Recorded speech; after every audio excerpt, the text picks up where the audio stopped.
Hello, everybody. This is Ming Chen, Hi, I'm Mike Zapsik from AMC's Comic Book Men. and you are watching AFK, the AFK show, our favorite show on the planet. One of. One of. One of. So you're watching the right show. Keep watching, and keep watching. And keep watching. And keep watching. Don't stop.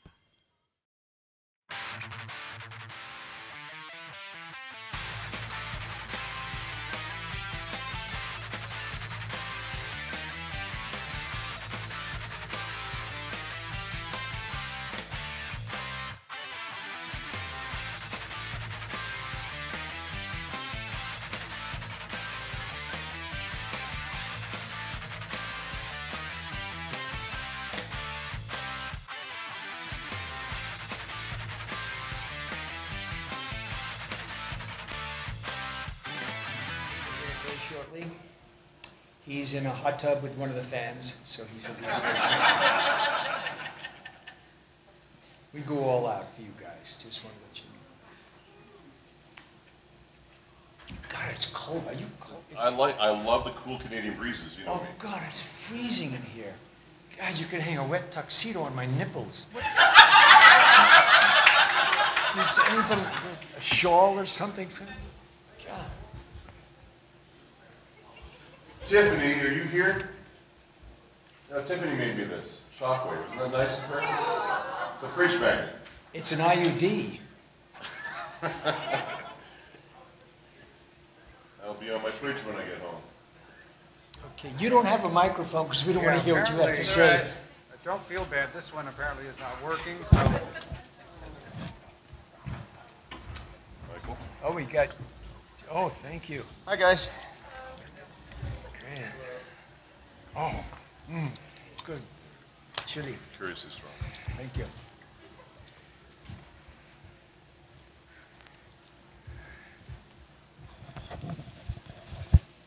That doesn't work, that's for No. That's for camera.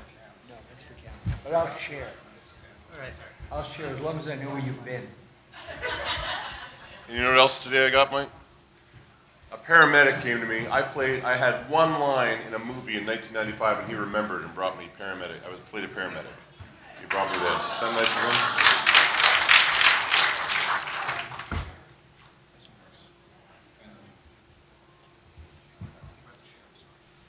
Are you moderating? Good. Good, okay. Okay, guys, thank you so much for coming today. We are very privileged to be hosting 5 very talented individuals who have contributed to one of the best franchises ever. Again, thank you so much for stopping by. I'm not going to take too long to announce everybody because we all want to talk to them. Again, we have Mr. Solo, Michael Bell, Gregg Berger, Nemo Rossa, and Mr. Jeffrey Thomas. Thank you again, guys. Give a round of applause, please.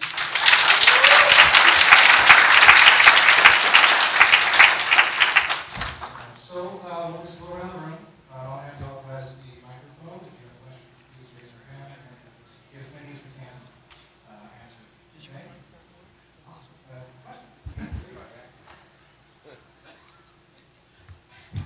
How does it feel to see how far the Transformers franchise has come since you guys first started off being voice acting with it? Well, it must be thrilling for the new guys. It must be thrilling for the new Transformers. For us, it's well, for me, it's great fun to know that I did that when my voice was just beginning to crack. So it's kind of nice to look back and see all the success that's come of it. You guys? I would say it's nothing short of thrilling. I would say that this franchise, probably unlike any other, certainly unlike most, has weathered different incarnations. The fact that we were there at the outset, those of us who were G1, and the fact that we have, Michael and I attended one of the early BotCons, and I don't think we had a sense of just the power and number of fandom until we were in the midst of it, and just the awesome scope of it. In the doing of it, we sort of got the sense of just how popular it was as numbers were coming in. We would in the middle of sessions, be hearing about the popularity of the shows and also the popularity of the figures and the selling. And you can't divorce it from the popularity of the toy line itself.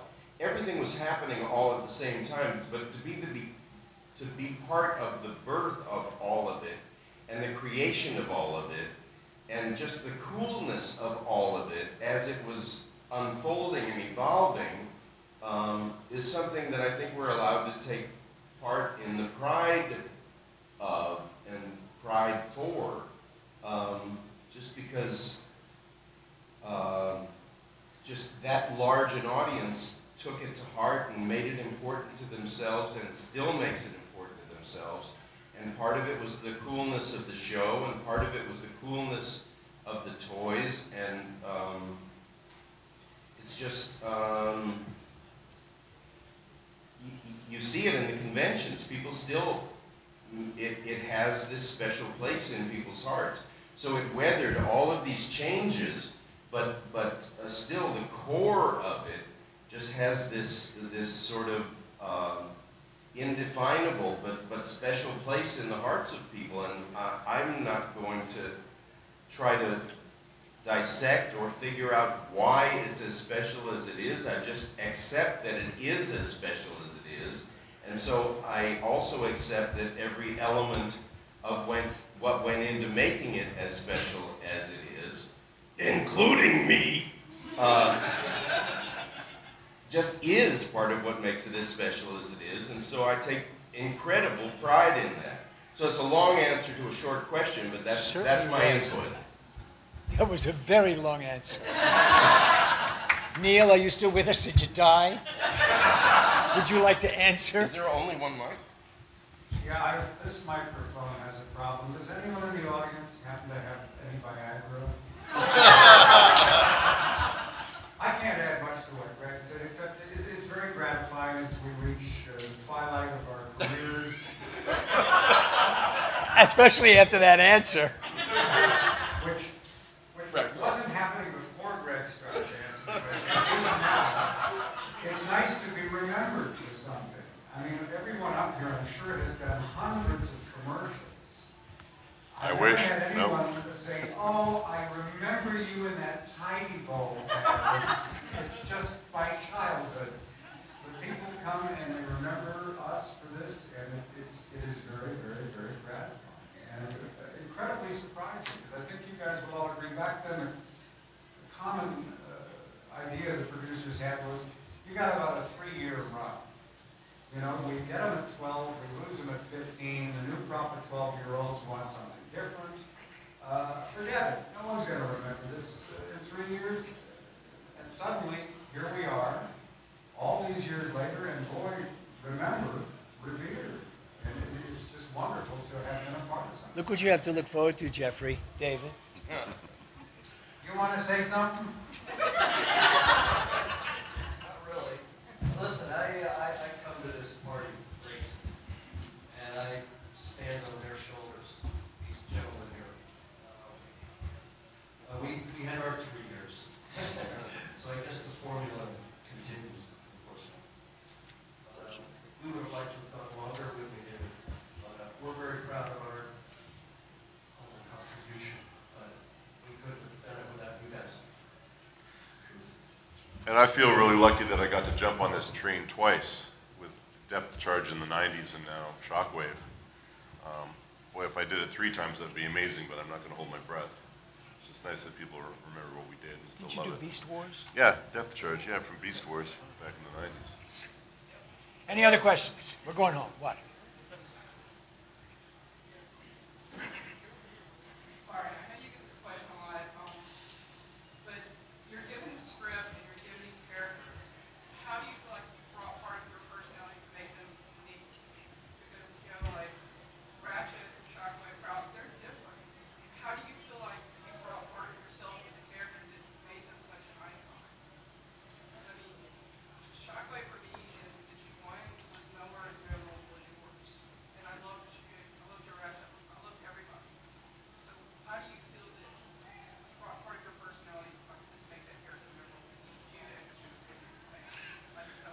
Well, I think for me, it's about not being myself that makes it memorable.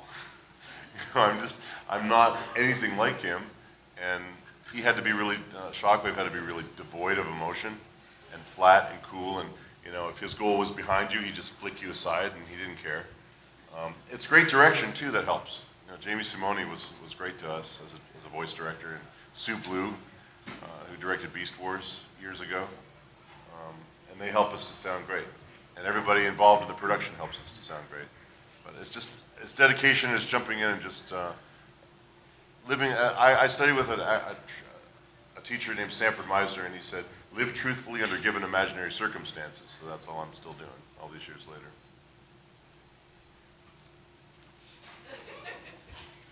Go ahead, I'm just going to doze. Yeah, I totally love what David just said, or that Meisner just said. But I always have approached everything that you reach out to the material, but the material also reaches out to you. I love what we all got allowed to play with, and also in those days of G1, we always, these days, more often than not, you're acting in a vacuum. You're reading splits, and it's you and the director, and you're usually in a booth by yourself. More often than not, you're in a booth by yourself. We were always all in the booth together. That's not only important because you're acting with people, and you're evolving, bonding in the booth, but we were in sometimes interminably long sessions that became about writing as well as performing. But we were also bonding outside the booth, so we became fast friends, and most of us who were friends in those early days are still friends for a lifetime, for a career. And that happened inside the booth, but it also happened in the parking lot outside Wallingford North and in the green room. We were together for hours and hours and hours and hours and hours, entertaining each other in and out of the session. And we just became friends because we spent so much time together. Well, that reflects in the recording as well. We as robots, as people, it just became contagious fun, or contagious epic saving of the galaxy. I'll shut up. What's really interesting was in Legacy, in the original Transformers, we were not given the opportunity to really consider what we were going to do with these characters, because often they were given to us when we got there. So if you had a character, and they assumed because you were an actor who was able to create the different characters, they would say, okay, you're going to be doing this one today. And you just look at it and you say, well, how is that going to be different from this one? Because they're both these creatures. So what do I do that's different? Often the dialogue may not have been that different. The attitude may not have been that different. So you had to come up with something else. And so then they'd say, then you have a third one. Then you have a fourth one. As you know, some of us have done 4 or 5 different characters. So you can't sound the same each time. And you really had to think on your feet. Nowadays, of course, I think they audition everybody well in advance. They have a huge panoply of people that they can choose from that have different sounds. We had to create those sounds at the time. They didn't bother to say, oh, let's start casting this role. They got you in the booth. And as Gregg said, we were there for a very long time, maybe 8 hours at a time, of vocal baiting, literally, as we say. We would vocal bait. We were just talking all the time. On top of talking, we were talking. We'd spend hours in that room. It got to a point where if an actor, like Frank Welker, had the opportunity to leave before his 8 hours was up because he had another job, he had to leave quick or we'd stone him. Because how dare he leave while we were stuck there? And at one point, I remember he was leaving, and I took out my wallet and I said, this is a picture of my child. Would you show my child what I look like? Would you tell my child where I am? I mean, we were lying on the floor, and people were dazed, literally dazed, because we had all these characters. And Wally would say, "All right, now you're back to this. You're back to this character." And I went, "Which one is he? Which one was I doing? I forgot." So you really had to think on your feet, and that, when people always say to me, "What can I do to get into the business and to do voiceovers?" and I say, "Study acting, really. Study acting, take improv classes, learn your craft, and you may just get lucky enough to do it. It just triggered a thought. My parents were never terribly supportive about what I did. But they were complimentary one time. They overheard an interview with the actor James Earl Jones on public radio, and they said something to him like, well, you're doing voiceovers now. I suppose that's an easy fuck. Oh. And he said, no, that's actually one of the hardest things I've ever had to do. Really, why? Well, when you do a play, I'm not going to keep trying to do things over and over. So when you have a play, you have months to prepare for it. You think, what's my motivation? You do research, blah, blah, blah. Movie, the same thing. They get the script you month in advance. You prepare the James Earl Jones voiceovers. You walk in, they hand you a piece of paper, and expect you to easily do it. And that really is the crux of the thing. You've got to be able to think quick on your feet because you do not get a whole lot of time. It's like, here's the script, Michael. Ready? That's it.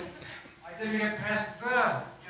And what if somebody, you have two characters in a row, and he gets a character, and then my character comes up, and I think, that was the one I was going to use. What am I going to do? You know, he's in this voice over here. I've already got a character like over here, so I was going to go over here. Now he's over here. Where the hell am I going to go? And you really had to think fast. So I say, okay, let's go with the dialect. So maybe maybe I'll do it over here. Maybe maybe I'll talk about something. Take the guy from over here. And then if the director says, no, I don't want him to come from there. I said, where the hell do you want him to come from? I mean, I don't want to lose this job, but all of this is subliminal. It's all in your head. These are characters that you carry around with you. And I know, as actors, certainly that David and Jeff do the same thing. And I know that whatever jobs they get as they move ahead, they're going to be faced with the same situation as we were, because it's going to get to that point eventually. And I think they're going to run dry on actors after a while. And they're just, unless there's some little kids being born at this moment. Why don't you let Jeff say something? Now, factor into that, while all this fabulous, spontaneous acting is going on in the booth, at the same time, during G1, that day, Scatman has brought his ukulele, and you're sitting in brawl in the parking lot, and the sun is beating down, and Scatman is playing the ukulele, and they call you into the booth, and you say, do I have to go in? Because you're having like this moment in your life that you don't ever want to end, and you're being asked to go in and do, of course, what you came there to do, but you're having this like life moment that you can't believe is happening in your real life that you never want to end, and that's also part of the experience. So many incredible things were just part of the experience, and it's all part of what made it, at least in my real life, just this magical moment. But it was everything. It was Welker in the corner making this arcing noise that made all the engineers jump for the control panel, just because he was bored and made it sound like the studio was imploding. It was all of that. There were things that everybody did to break tension because, let's face it, they were very long, arduous sessions. And no, it wasn't like jackhammering a freeway in the middle of a 101 afternoon. It wasn't back-breaking work, but it was arduous in terms of keeping your concentration up and your energy up. And so we did stuff just to keep each other, just sort of just break the ice and keep the ice broken and keep each other just mellow. Well, that makes for really good friendships and really stupid jokes and dirty jokes and funny jokes and just all the stuff that makes people friends for a lifetime. It was very cool. Got more questions? There's a hand raised way over here.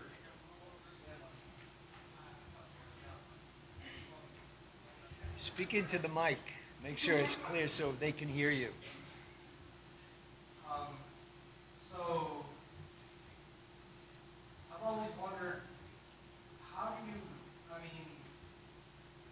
Transformers has some ridiculous plot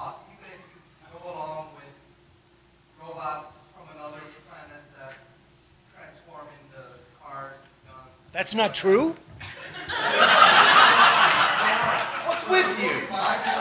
Burma and traveling back in time to, I mean, does that ever present a problem to y'all as actors, where you were like, this is, okay, Decepticon Raider and King Arthur's Court, this is ridiculous. Our job is to make whatever they throw at us work. So we just instantly say yes and believe, and whatever's in front of us, we turn it into the best gold we can turn it into. Just What choice do we have? We don't write it.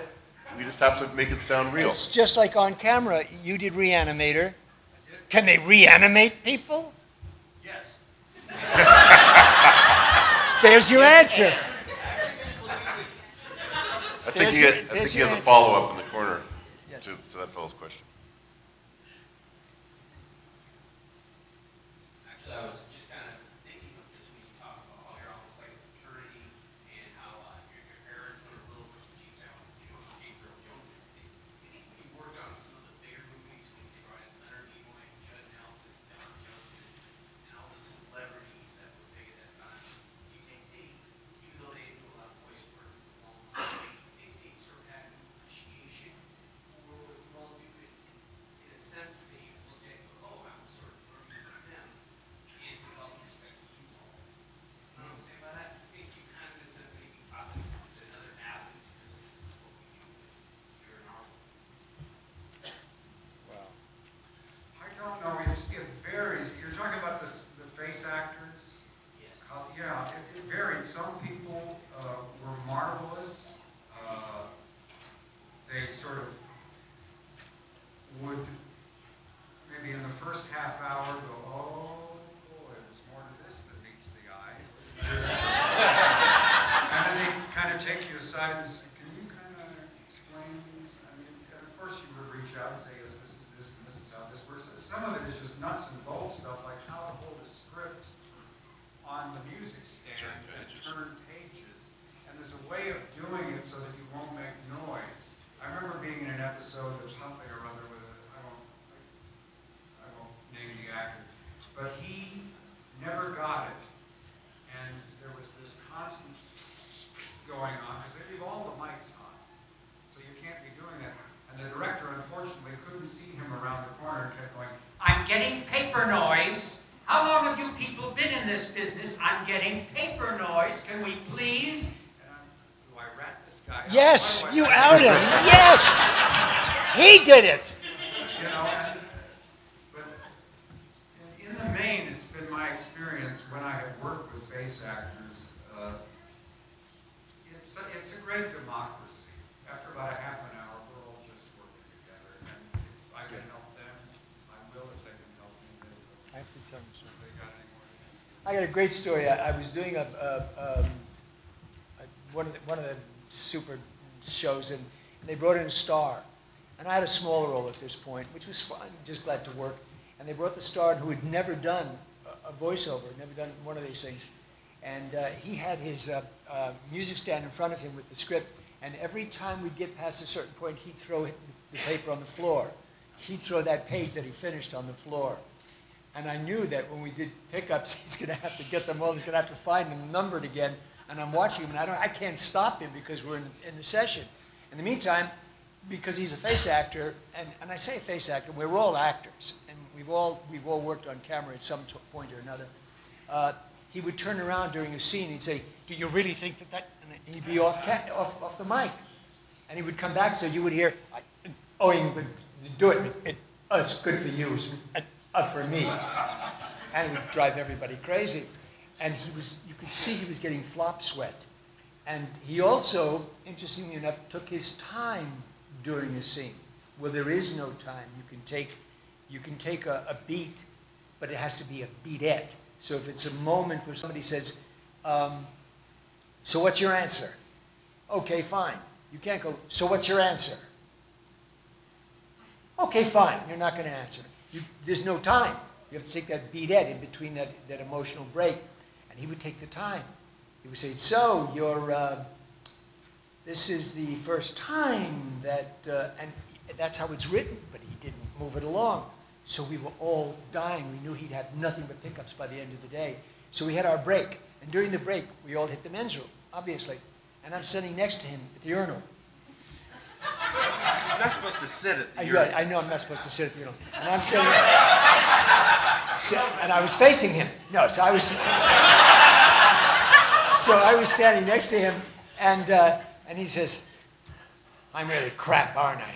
And he didn't say crap. I only said crap because there's a kid here. And he said, "I'm really crap. I'm dying here. I am dying." And I said, "Well, can I make a suggestion?" And he turned around to me and said, "Yes." And he peed on my shoe. And I said, could you, because I'll tell you if you just, he said, I'm sorry. Jesus, I am so nervous. He said, "I'm dying here." And I said, "No, here's what you have to do." And I explained to him how the script should be set up, that he doesn't have time to take a long beat in between the emotions, that, you know, if there's a change of thought, etc. And everything that he had to do. And he said, "Really? That's," and I said, "Don't turn around and look at anybody." As actors, we're told when we audition, often we have to look up from the script so the casting director or the producer can see us. You never look up from the script. You look, this is it. This is your life. It's right here. It's right. That's the script. That's it. And I told him, and so he listened, and we went back to session, and he glided through, and it was really wonderful. And he thanked me at the end of it, and I thought, somebody should have told him that, but they assume because they're getting what. I must be honest, what I would sometimes refer to as stunt casting, because they're getting a name, a face to do this, and it doesn't make any difference. In the final analysis, it's what you hear. And those of you that saw the G.I. Joe movie, Don Johnson's wonderful on camera. He's hot, he's cool, he's good. His voice didn't lend itself to the character. It was this kind of squeeze voice, but you don't hear when you're watching him, and that makes a whole lot of difference. So that is a long answer to a question like that. And we do get along. I mean, we do get along. Everybody wants to work and help each other. But I'm not a fan of stunt casting. And Judd Nelson said that you didn't need Judd Nelson. You don't need Whoopi Goldberg for a voice animation. You don't need big stars for voice animation, for the most part, short of Robin Williams and Eddie Murphy and people like that who are kick-ass great and really can improvise. You don't need those people, but I guess Hollywood thinks they do, so they do. Well, whatever. I have I think, a cute story about working with a face actor, getting off mic. You remember the Transformers movie in the mid-'80s? Yes. Lionel Stander was in it. And Lionel Stander was a colorful old guy. But he was, he'd never done animation before, as far as I know. We were all lined up in a row of the actors, just like this. And he kept looking at me toward the end of his line. He needed to make eye contact. That was how he acted. I'm going to go over here now. And Wally Burr, the director, never looked at us. He always looked at the storyboard, which was his job. I mean, if he looked up 3 times in a session, it was a record breaker. So he has no idea. Lionel, you're off mic. We've got to do it again. Take 39. Finally, I looked ahead in the script and I realized I had no lines for about 4 pages. So I just jumped up, tiptoed around, and stood in front of Lionel. And you know his lines to me. And it worked. And the other thing about Lionel, he was selectively hard of hearing. Out in the green room, he could hear everything. But as soon as the director started to talk, I can't hear. So he has a line like, "Decepticons are coming." And Wally says, "Well, that's good, but now see, here's the situation. You're scared, but you don't want the cadets to know that you're scared. But you are scared, but they don't know that." He goes on and on and on like this. All right, so you got all that, Lionel? Take 37. What did he say? I said, "Do it again, louder." "The Decepticons are coming." Perfect, all right, moving on.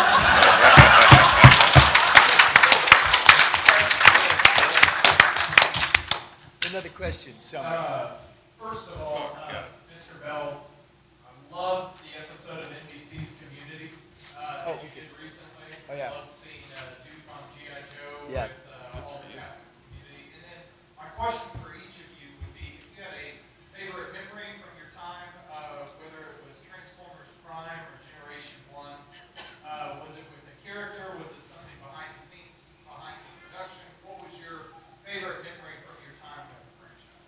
Let's start from that end. Well, the first thing that came to my mind was the camaraderie in the room. On Transformers Prime, most of us were always there.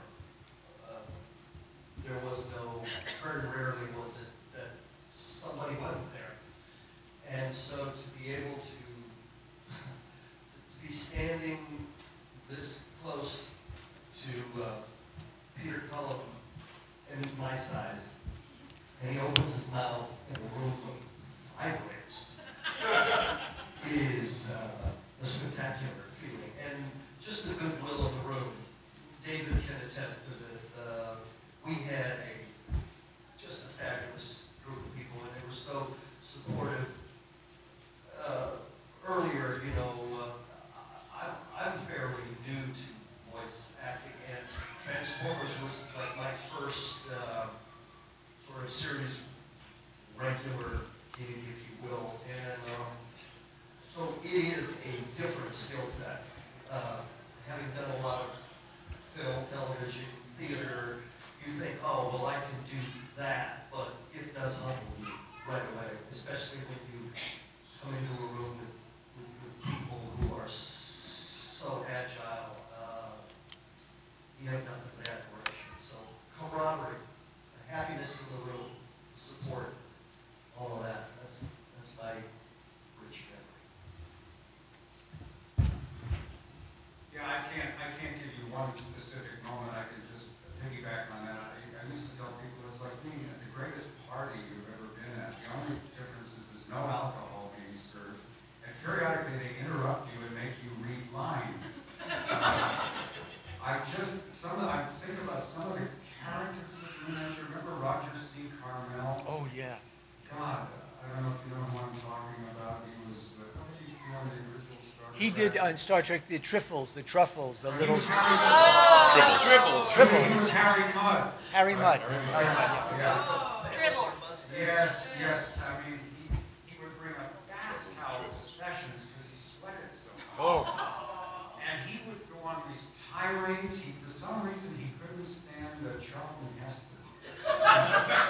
And it was like the old Three Stooges at Niagara Falls. Slowly I turned, step by step. So somebody mentioned Charlton Heston. He'd go absolutely berserk.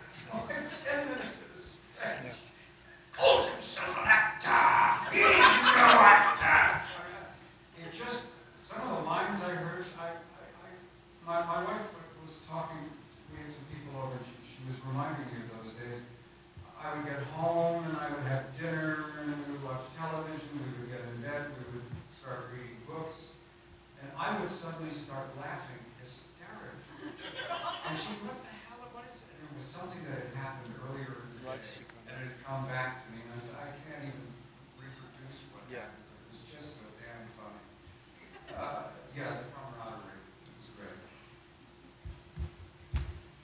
Without trying to dodge the question, for all of the incredible memories of the original sessions and the fantastic memories of convention opportunities and travel opportunities that it's afforded me, and when I've taught classes and told students to treat everything you're doing today as though someone decades from now might fondly remember the work that you're doing right now, because I'm here to attest to the fact that I'm the beneficiary of that kind of thing,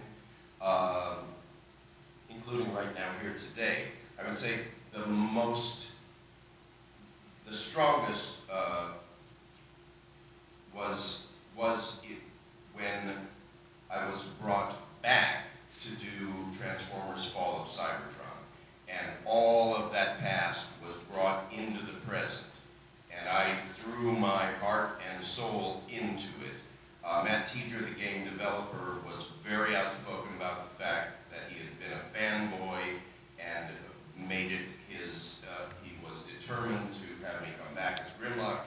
They insisted that I re-audition. They weren't even sure, and was I willing to audition to come back as Grimlock? I said, let me at it. And it was agreed, I guess, that I exceeded their expectations, and so that is a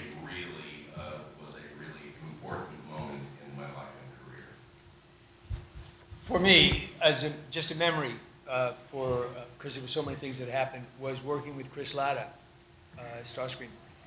Chris, like Roger C. Carmel, didn't have an uninterrupted thought. And so you had to know everything that was going on in his mind at all times. And of course, that voice was extraordinary. I usually opted to stand 4 or 5 mics away from him. But it didn't save me from getting sweated on. Because Chris sweat, literally sweat like there was a high rise, a high tide. And he would do his thing, and the sweat would go everywhere. And I was always moving further down. Usually wound up at the end of the line, at the end of the session, if Mike would be free. Because he poured himself into it on top of that. And in between that, he would chatter. He would talk because he was a stand-up comic. So he'd work his material out on you. Those were memorable because you couldn't concentrate. It was very hard to concentrate, knowing that in a second there was a good chance you might drown. So that stands out in my mind. I always say when I come into a session, I say, "This is Chris in this show." And he would say, "Yeah, Chris is in the show. Okay, fine, I'll stay. I'll be over there." And I wait to see what mic Chris was going to take so I could get to the one at the far end. And he'd come in, and we'd be all over the place. And eventually, I took a towel with me to work in case I was too close, and I'm just constantly doing that. But that's a memory that I have of that period. There's very little I can add to all that, except I'll try. We're really in a situation now in Los Angeles, at least in my experience, where when you walk into one of these rooms, it's the best of the best of the best. And it's really fun to sort of go in there and not only do your job, but to watch everybody else do their jobs. And that has been a wonderful thing in my career, to learn from the people around me, to work with people that are better than me. I remember doing Beast Wars and having Sue Blue direct. Do you all know who she is? And she had a very unique style of directing, because she would be performing it with you. And whatever scene you were in, she would match the energy of what you were doing. And the final Beast Wars, where my character dies in a blaze of glory, finding his enemy and taking him down with him, she was right there with me. And I don't think it would have sounded as good as it did without her. Another thing I'll say, too, I think we all take a huge amount of pride in what we do. You never know who's going to see you when you're flapping your lips in Burbank, and you all have seen, what we've done, or heard what we've done, and that's a responsibility. It's fun times in there, but we take it seriously. I had a fellow once in a session. It wasn't a Transformers session, but it's a story I always tell at the conventions. It's a good story, a good lesson for me at the time. He said, he looked at me, I was a lead in a series, and he looked at me and he just didn't like the fact that I was taking so much time. I mean, I wasn't doing, 10 takes per line, but I was crafting it a bit. I cared about it. And he said, David, I'm going to say bleep, you know what I mean to say when I say bleep. He said, David, it's just a bleeping cartoon. He looked at me like that, because he just wanted to go home. And I said, Jim, it's got my bleeping name on it. So we care about what we do. I'd like to ask a question. I know everybody who has a question. I'd like to ask, why do you pick a particular character that you like? Because I know that we all have, when you go to the different tables, you say, this was my favorite character, or that was my favorite character. I'm always curious about that, how you pick a character to say, that's my favorite. And it's got to be more than just the voice. There has to be something that hits a nerve. Yeah, I'd be curious. It's because usually for me, when I pick a favorite character, I'm having a trouble, and that character's having that trouble. That character is overcoming that trouble. Wow. So I have suffered anxiety in my life. And some of the characters, when they tell me something, it makes them so nervous, and they still push forward. They're losing a battle. Like Grimlock's one of my favorites. People's like, well, he's stupid. Why do you like him? Because he's not.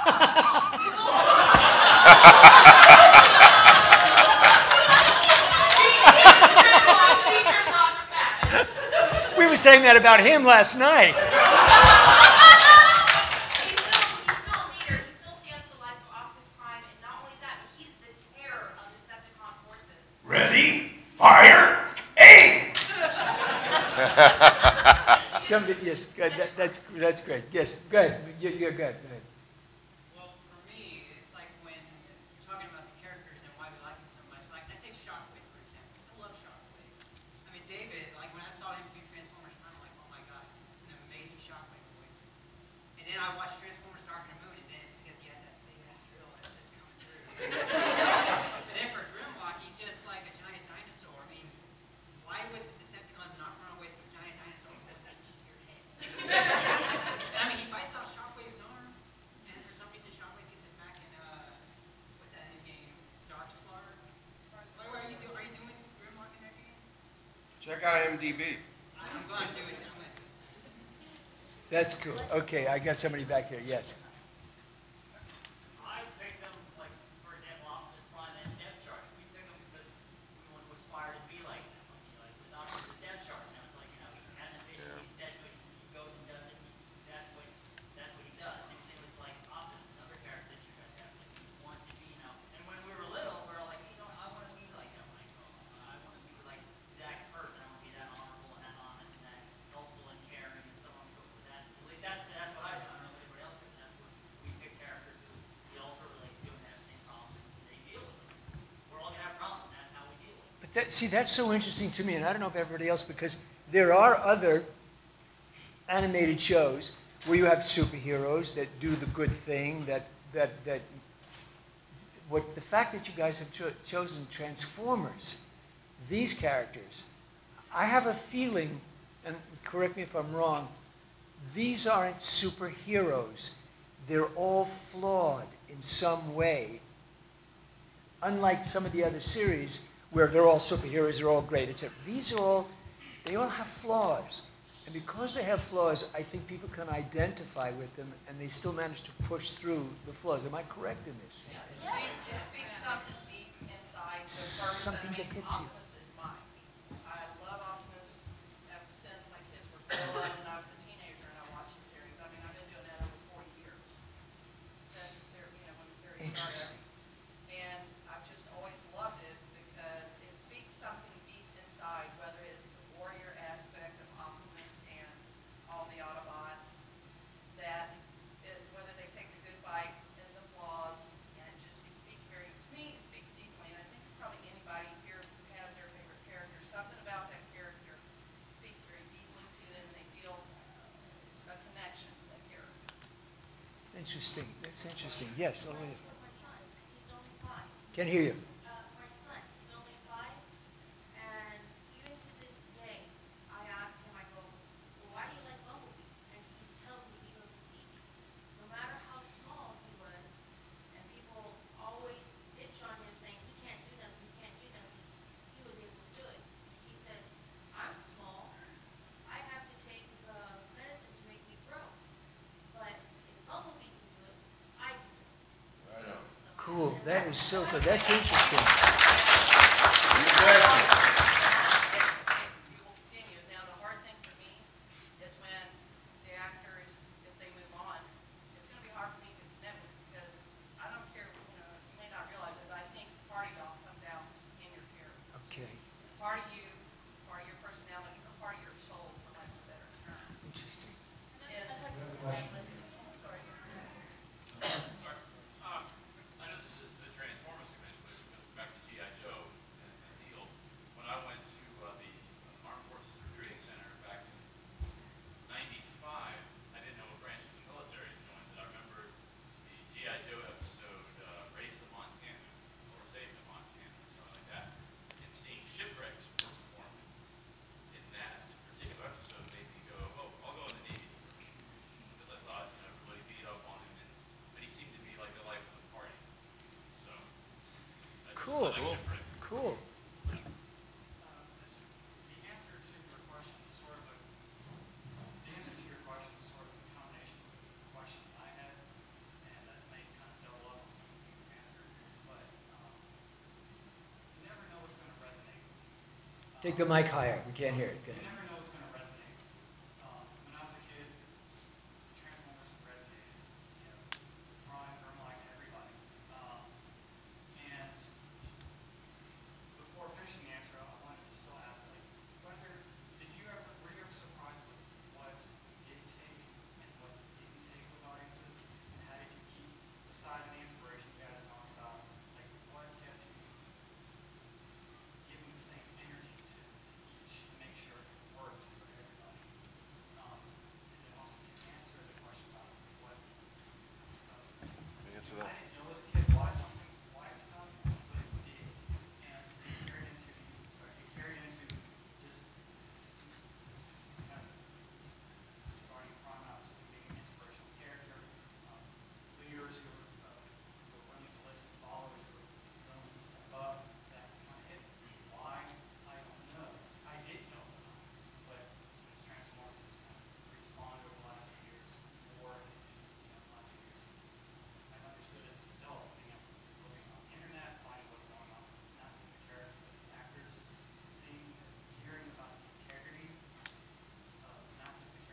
answer the question. There was a question in there. You were asking, how do we know if something's going to work? We don't. We just tell the story. We have to just tell the story. I did a show called Kaijudo. I don't know if anybody here saw it, but hardly anyone in this country has seen it. Very, very small. But I did like 46 episodes of it. And we knew by the middle of it that nobody was watching it, but we kept going, and we kept telling the story, and we just never gave up. And hopefully someday people will discover it. Even if we're in something that we think will be a hit, we don't know. But we have to treat it with as much respect as we would anything else when we're performing it.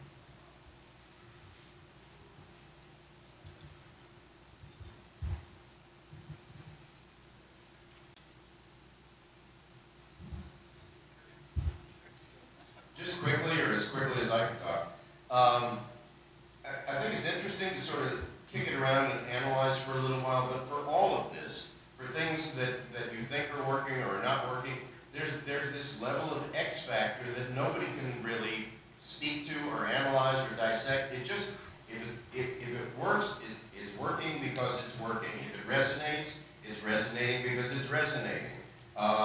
This just hits and it sticks, and it's weathered changes because it's weatherable and changeable, and because audiences take it to heart. They're characters that people just get and hold on to and are willing to adapt with changes and story changes, and some story changes that may be far-fetched or not so far-fetched, but it just has gone where it's gone, and people have gone with it. And Hasbro has been receptive to fan demand along the way.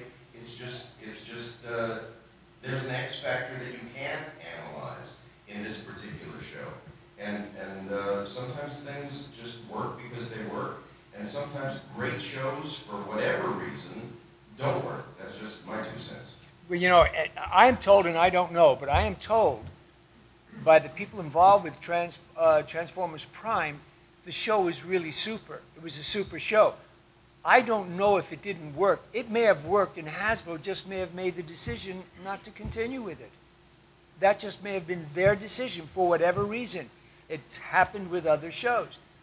We did Rugrats, and after a couple of years, Rugrats was pulled, and the backlash was so great that the woman who pulled it at network was fired, and we went back on the air. So because a show doesn't make it, may not be because the audience didn't want it. It could be that there was some internal problem coming from headquarters, and they made the decision. Because I was told that, and I wasn't part of the new G.I. Joe and the new Transformers, but I was told they were really wonderful shows and beautifully done. It's just someone made that decision up there and decided to take it off. So it may not have anything to do, oftentimes, with the quality of the show. And it certainly doesn't have anything to do with us, because we have zero control over that.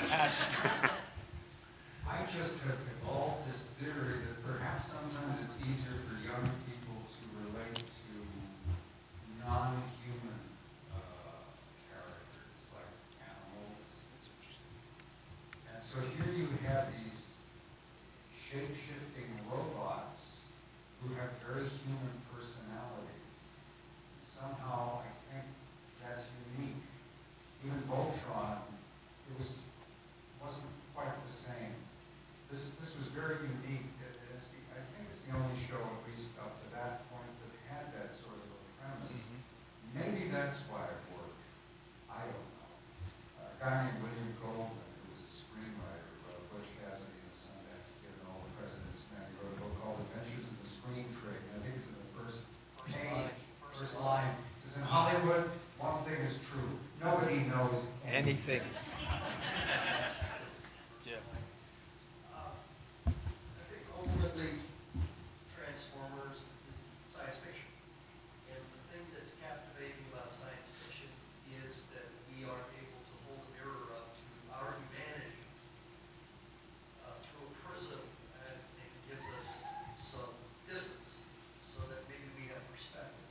And these big robots that can contort and change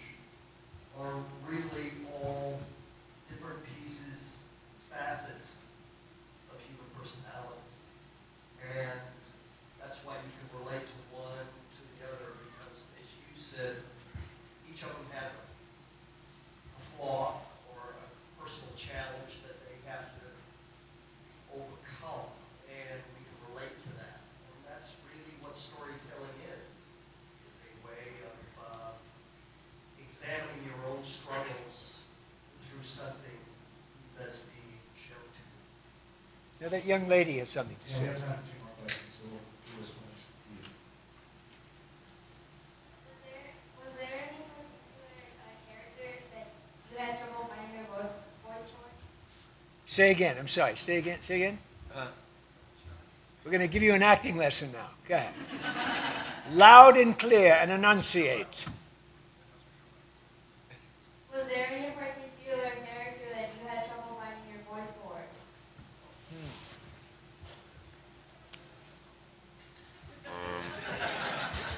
I've had characters. Those are the jobs I didn't get. That's what I That's true. That's so true. There are a lot of characters I had trouble keeping my voice for. Not necessarily staying consistent, but there's a lot. I play a lot of bad guys, and they sometimes have to scream. And if you have to scream for 4 hours, there's sometimes not much left. But let me pass and come back to that. I generally don't get anything, or I haven't gotten anything where the voice was deep. Maybe one of these days the important parts of my body will drop, and I will. But in the meantime, most of the characters I play are soft-spoken or a little bit edgy, but not the kind of thing that the big guys do. Hey, I thought of something. Could I get just 1 second? Sometimes the director asks me to do something that's not humanly possible. A low, super low voice like this, you can't really scream very loud because when you naturally get upset, what do? You go higher.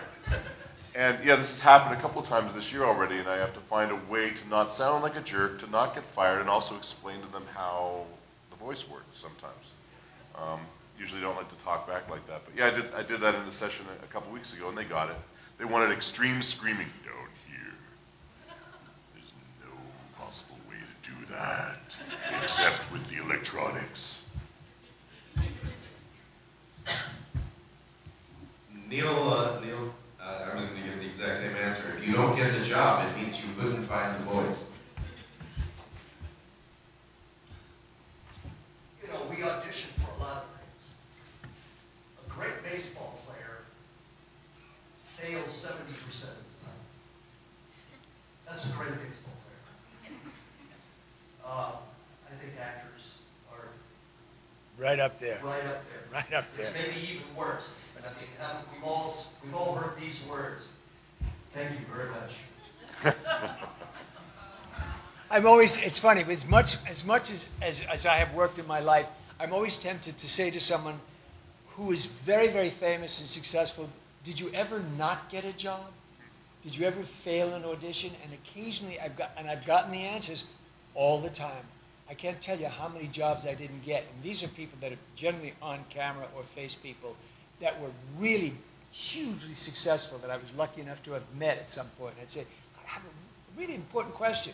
Not, how was it like kissing Meryl Streep? I mean, I'm not interested. What interested me is, did you ever not get a job? Because actors go through that long period where you can audition your brains out and say, wow, I knocked it out of the ballpark. But so what? You still didn't get the job because it's not because you failed. They hear something else. They hear something that they want. And the person that got the job may be great, and they may not be as good as you, but it doesn't make any difference. So in the final analysis, you have to think like that. You have to think, okay, I go to the next one.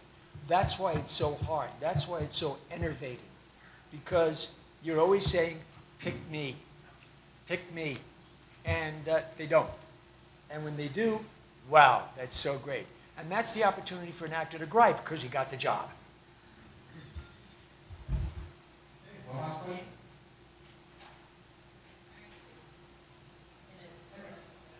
Guess it's going to end on anecdotes, because I would like to know what was your personal most memorable recording session, either because it was just everyone was just feeling it and it was so intense, or everybody wanted to stone one particular actor to death because they were trying to get out and pass on all this. So, like, what was the most memorable, or one of the most memorable recording sessions for each of you? Boy, that's hard because we don't have stuff that's going on other than appearing at a session and all of us taking our clothes off. Oh, I'm sorry. Oh, I wasn't going to mention it. I can't think of anything other than what we've already discussed. that has taken place. Unless you guys have come up with something really amazing, I can't think of anything that's really. I know when we did on camera, something always happened. You get shot, you roll down the grass, and you wind up, and there's dog poop on you. Happened several times to me when I was doing on-camera work. Nobody cleared the field. Those things, yeah, those things could happen. You open up a door, and the door comes off in your hand. But when you're recording, it would be rare if anything really unusual to happen, other than, let's, take 2, take 3, take 4, take 44. I broke my lip once. No, I didn't. So that pretty much would sum up that. So anyway, you guys have been great. Thank you so much for coming. I'll be going to see you tomorrow.